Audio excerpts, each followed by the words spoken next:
After spending 5 days in Honduras, in this video, I'll be sharing how much I spent.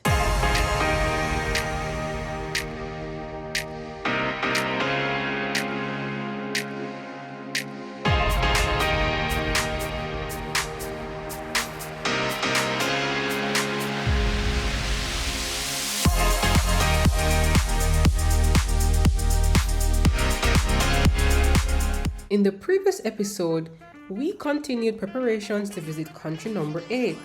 Just before we leave Honduras, let's find out how much I spent. Hey guys, welcome back to my channel, and we are finally here. We are talking about the last country in this first episode. I'm so excited about that because we're finally over. It's finally over. Well, the season. Almost. So let's talk about the moolah. We're gonna go through all the things in Honduras. I really love this country because it feels so untouched.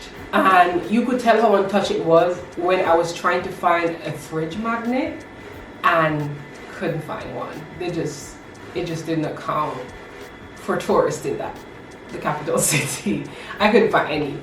But let's get into it. So let's walk you through the process of how I went about booking this trip. So Honduras was one of those countries that I was really thinking about because one, when I was in El Salvador and I was planning this trip to go to Honduras, there were people who I met in the hostel who were telling me, don't go to Honduras because it's not safe and all the things. And I'm like, bro, you're in El Salvador telling me not to go to Honduras. How dare you, right? So I said, you know what, I'm still gonna go. I did met someone who was about to go to Honduras as well, and I was like, okay, girl, yeah, I'll talk to you. So I was happy when I went to Honduras and I met her there. And it was like, hey, we're at the same, we ended up in the same hostel. Because on Hostel World, you kind of know like the popular hostels that are there. And I think for Honduras, it was really only one hostel that came up. So I figured that everybody was going to go to that hostel.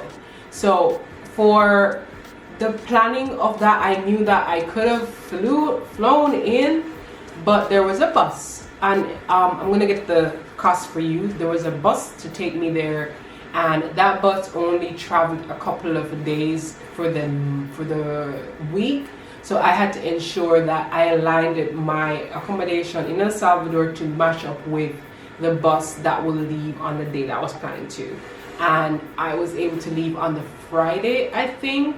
The cost for the bus from El Salvador to the capital city in Honduras, which is Tegucigalpa, took me a while to get that name, was $25 when converted, 25 US dollars.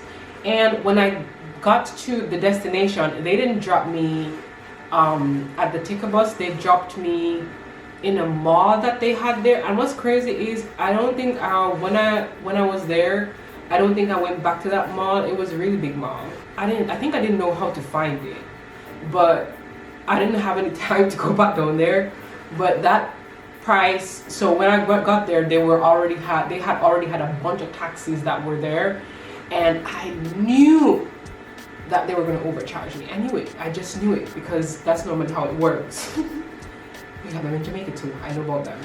But when I got there, everybody said, oh, taxi. And when I got there, it was super late in the night. I think it was about after 9 in the night. And I really wanted to get home, get to like check in and all that stuff, because traveling in a new country in a night is not the best because you need to see things. And I didn't want to like gamble anything, and like try to haggle the price.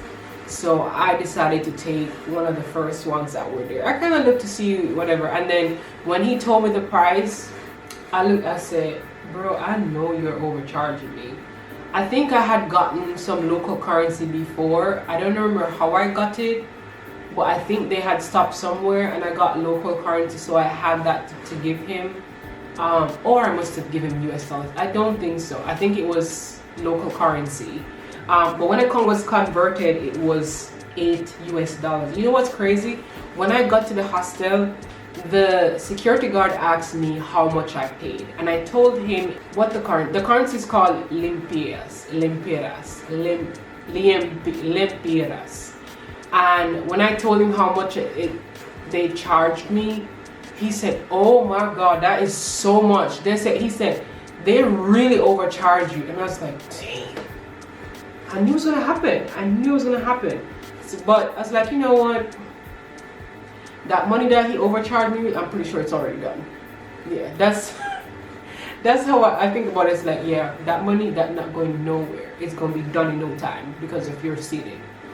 But anyway, in total, for both the bus and the car, it was a total of, let me tell you, $33. $33, okay. And my accommodation, I was there for, I want to say 5 days. I was there for 5 days, and my hostel was pretty cheap. My room was like a mix, we call it like a mixed room, where it's co-ed. I know, but it was pretty cheap. And let me tell you how much it cost me.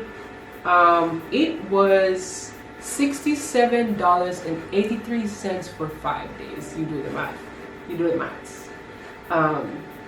Transportation, otherwise, we're talking about me taking a bus to pay for my ticket, and taking a bus coming back, and then taking a taxi from where I was to catch the bus to leave to go to the next country. Everything cost me, so that's like 1, 2, 3.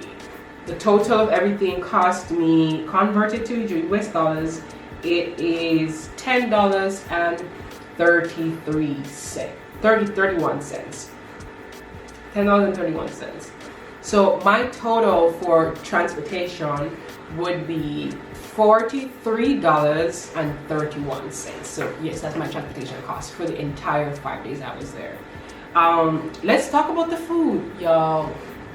I cooked, which I'm happy about. I cooked, and I ate Burger King, and I think I ate street food. I ate in the market, and I ate some local supermarket that was there, some local shop that was there. And my total cost for that 5 days was, and I bought snacks for my next trip because gonna be eating on that trip. Okay, it cost me a total of $84.07.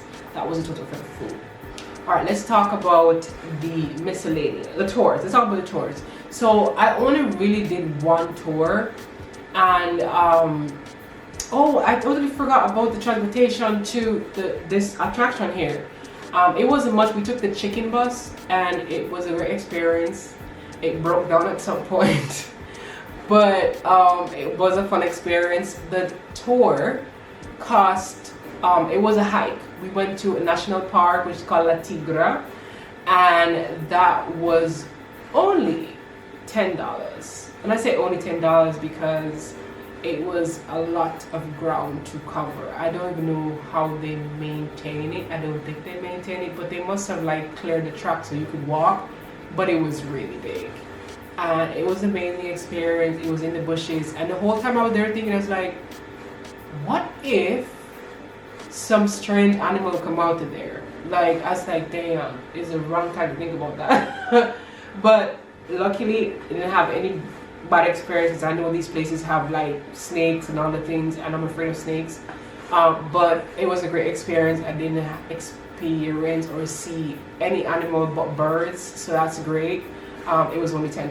That's good. But in this country now, I had to do, we talked about miscellaneous, I had to do laundry because my clothes was kind of stacking up. I needed to change that, wash that. But I had to do laundry, and then I had to do a PCR test, and I'll show you that as well. And I had to put down $3 specifically for the border. and that was to leave the country to head to the next. So the PCR test was supposed to be to get me into the country that I was going to. And the total for that was $60.63. So my total for the entire trip was, are you ready? This is my favorite. Are you ready though? The total was $266.74. And let me tell you, I didn't eat bad in that country at all. I said I went to Burger King and I cooked. So you know I had to buy stuff to cook. It wasn't bad at all. It was not bad at all. And my accommodation was really low, and I think that's what kind of contributed to the low price. But then also my bus and transportation, it was low as well. What else? The tour was also low, so that's also good. And my miscellaneous was also low. So there you can see easily it cost me $266, and this is the cheapest country. I don't say it's the cheapest country I've ever been to, but it's the country where I spend the least. The others, I think the others that are coming up, they aren't so bad, especially for Costa Rica. We'll talk about that in the next season that's coming up. But yeah, those two, surprisingly for Costa Rica, because I was so worried, I ate good in that place. I ate good in that place. But yeah, for Honduras, yeah, it cost me $266, man. But just bear in mind that there was no plane fare there. But if plane fare was even involved, it still would have been a no cost. So I'm happy about that. Okay, another thing too is this is when I thought about getting travel insurance, and I think it is one of the things that you haven't seen in the additional in the trip, and I would highly recommend when you're going to the place or any country or getting travel insurance. I have a link below, an affiliate link below to the one that I use when I travel, and I'm going to be traveling in a couple weeks, and I'm going to also be using that because it has come in handy when I travel, especially like for Jamaica. I've checked multiple places and they didn't have travel insurance in their insurance packages, so when I came across this one, it was really helpful, and it helped me to get into a lot of countries, because in some countries they require you to have travel insurance. At the time that I was traveling, it was required, especially for a place like Costa Rica. So it came in really, really handy, because they gave me an official document to say, hey, yeah, Yarni, whatever, is insured for this period, for the time she's going to be in your country, all that stuff. So it gave me an official letter with ID number and all that stuff that said that I was insured while I was on that trip. So it came in really, really handy. So I would definitely recommend it. It's in the link below. So if you want to check it out, feel free. Just know I do get a commission every time you sign up. So just bear that in mind. And if you feel like you want to also experience this whole trip or whole country, and you would like guidance, or you would like me to book the trip for you, feel free to click the link below to get a consultation with moi and my team, and we will make your dream become a reality. So signing out, guys, and I hope that you enjoyed.